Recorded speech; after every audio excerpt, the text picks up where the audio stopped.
Hey guys, welcome back to my channel, and if you're new here, welcome in general. My name's Jessica Ward King, also known as StigmaCrusher, and today I wanted to talk about something that I'm sure we've all experienced. It's the difference between the emotion and the mental illness.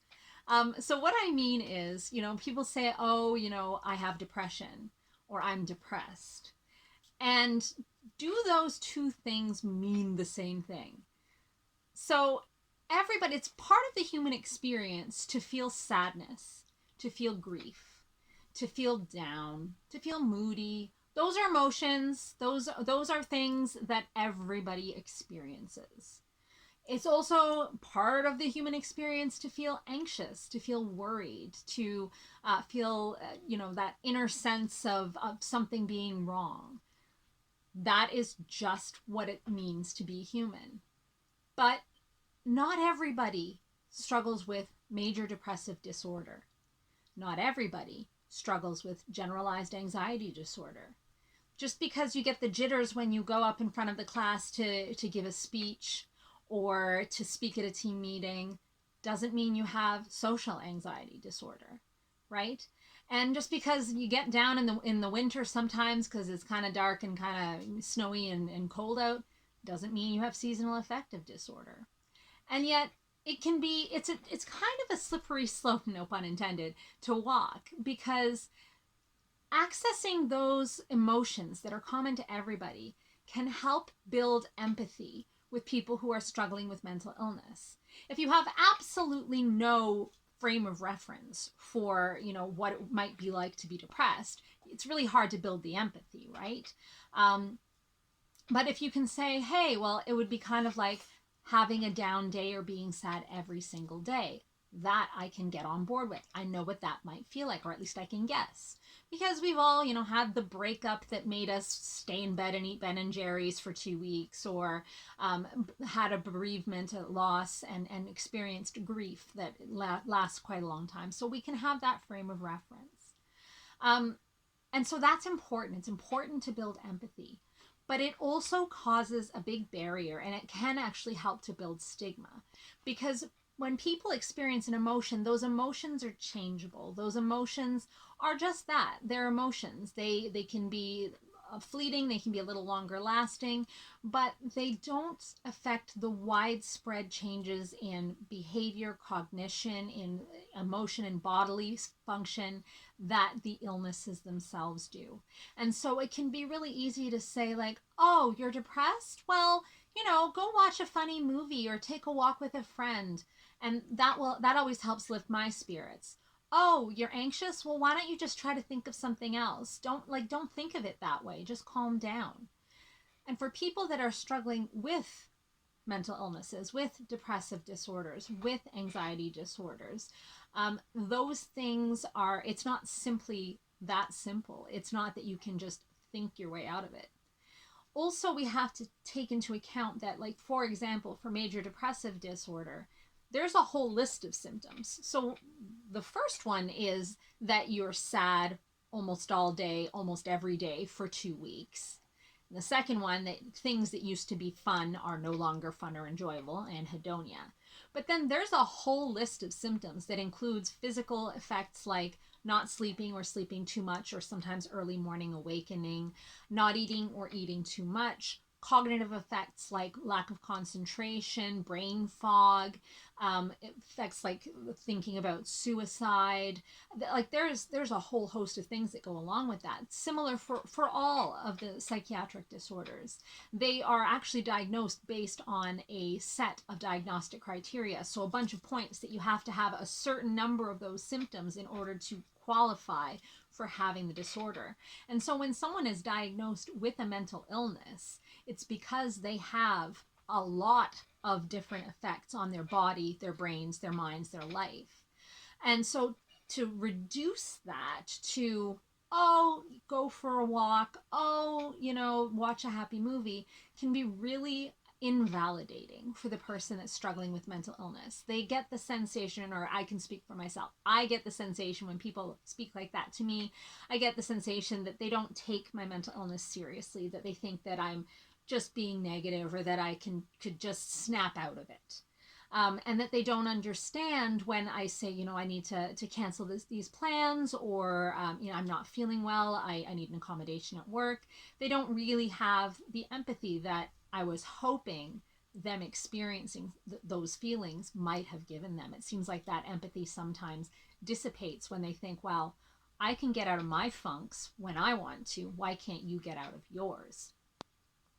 And so it's really important, I think, to make that differentiation. And we have these ways, these inroads into really all psychiatric disorders. So you may say, okay, well, those are common ones for depression and anxiety. But what about something? And I mean, we've all heard like, oh, he's so OCD, when a person likes things to be just so, likes things to be neat and tidy, or, color codes their socks or whatever. We've heard, that people have PTSD over a particularly difficult test that they've taken, and it's almost used jokingly. And so kind of using those emotions, and using those kinds of those inroads into what it might be like to have that disorder can actually be very disrespecting and invalidating.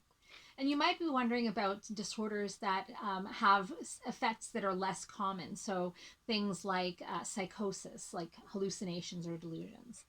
Actually, it's quite a lot more common than you might think to have hallucinations and delusions. We have all had that experience where, in a dark room, or a dark forest or something, you think you've heard something, and you looked around to everybody else like, did you hear that? And everybody else is like, no, I didn't hear anything.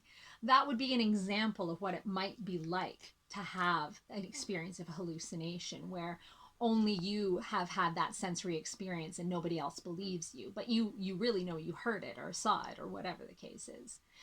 Similarly, for delusions, they're actually quite common. There are some socially sanctioned delusions. Some might argue that religious faith is a delusion that is engaged in a socially acceptable way and by a large variety of people, and thus it's not a psychiatric symptom. But you can understand how people hold these beliefs very, very fervently, even though there is no objective proof, and in fact there is some refutable evidence against those beliefs. So that would be an example of what it might be like to hold a delusion, or you can have an understanding of what a delusion might be.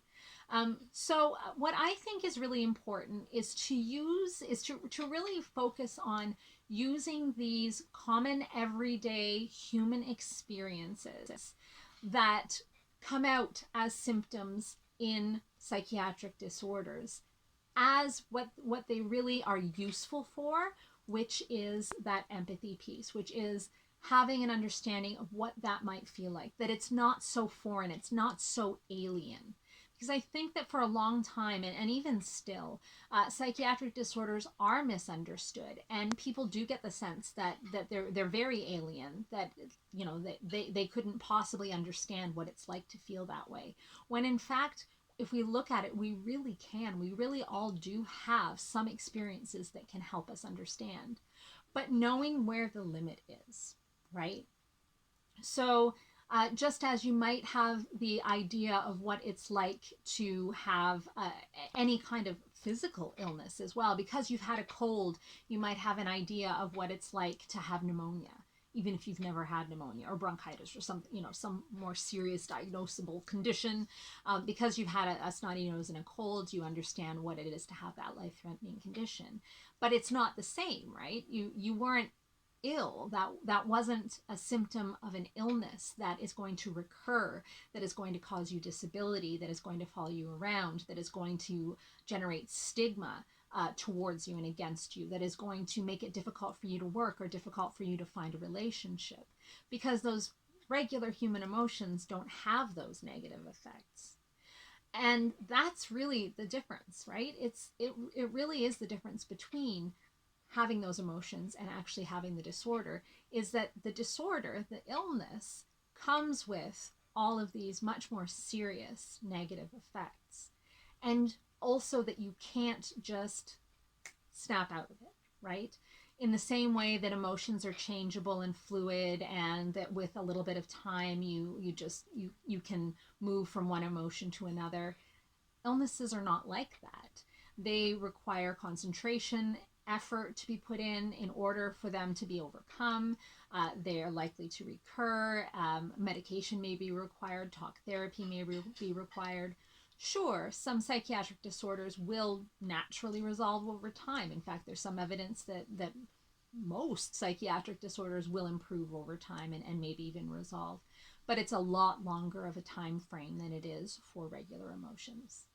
So, all of this to say, the next time somebody says to you, you know, when I'm blue, I just watch a nice, happy movie and I snap out of it. Or when I'm anxious, I just do some yoga and it makes everything right. Remind them that that is, even though they're trying potentially to be empathetic, that that's actually a stigmatizing position. It makes it invalidates your experience as a person with lived experience of mental illness. And if you are the person that is doing the stigmatizing in an effort to help, in an effort to be empathetic and to offer solutions, know that it's a misguided attempt. I've never received that kind of advice or that kind of feedback in a positive way. And I've received that feedback a lot of times in my life. So if I'm telling you it's never been a welcome bit of feedback, trust me, it is not something that you want to be repeating to your loved ones. So that is all I wanted to say today. Oh, and if someone does do that, the best advice I would give is that you tell them that you thank them for trying to be empathetic and trying to relate their experience to what you're going through, but that it is very, very different and that it is a stigmatizing attitude, and that perhaps instead they could ask you what your experience is like, and they could learn from you what your experience of your illness is like, and they could learn empathy that way through hearing you speak rather than from their own limited experience. So that is all I wanted to reflect on today. Take care of yourselves this week, and I will see you in my next one. Oh, and remember to hit subscribe before you leave. If you liked videos with this kind of content, leave me comments down below. I will always respond to you. Okay, bye.